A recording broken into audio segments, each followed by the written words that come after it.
ఏదైనా మేము చెప్తే మాత్రం ఎక్కడ ఉంది మరి యేసు గురించి ఎక్కడ ఉంది, రక్తం గురించి ఎక్కడ ఉంది, పాపం గురించి ఎక్కడ ఉంది, మరి గూగుల్లో కొట్టుకోవచ్చు కదా వెళ్ళి. భవిష్య పురాణం, అదుగది భవిష్య పురాణం పైన ఉంది చూడండి, పేరు భవిష్య మహాపురాణం అని. అందులో లోపల పేజీవి చూడండి జాగ్రత్తగా, ఆ పైన చూడండి. శాలివాహనుడు యేసు ప్రభు అనే మాటలు ఉన్నాయి. ఒకనాడు యుగ పురుషుడును శకపురుషుడునైన శాలివాహన చక్రవర్తి హిమగిరి శిఖరం మీదికి వెళ్ళాడు. అక్కడ హూణదేశ మధ్యంలో నున్న పర్వతంపై అతనికి ఒక సుందర పురుషుడు కనబడ్డాడు. అతని శరీరం గౌరవర్ణ కాంతులను ప్రసరింపజేస్తుంది.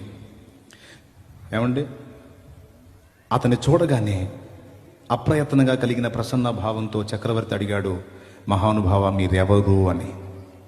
అప్పుడు ఆయన అన్నాడు, నేను ఈశపుత్రుడను, అంటే దైవ కుమారుడను, కుమారి గర్భము నుండి ఉత్పన్నమైన వాడను.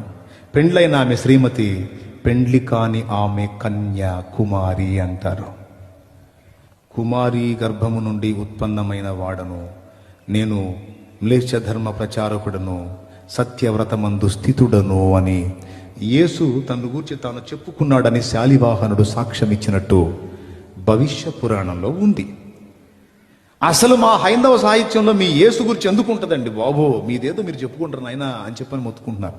నా బాధ ఏంటంటే, మనవాళ్ళ బాధ ఏంటంటే, దేవుడు అన్యాయస్తుడు కాడు సోదరా, ఆయన నిజమైన దేవుడు. ఆయన మీకు ముస్లిం సోదరులకి, క్రైస్తవ సోదరులకి, అందరికీ తను గూర్చి సమాచారం, ఇన్ఫర్మేషన్ ఇచ్చున్నాడు. ఆయన కొంచెం చూస్తే మీరు బతికిపోతారు, నరకం తప్పించుకొని పరలోకం వస్తారని మేము కొట్టుకుంటుంటే వాళ్ళే మమ్మల్ని కొడతారు, తిడతారు, చంపుతామంటారు, ఏదేదో అంటారు. ఏమైనా సచ్చినా సరే సత్యం చెప్పే సత్తం. మీరే ఉన్నారు కదా స్వయంగా.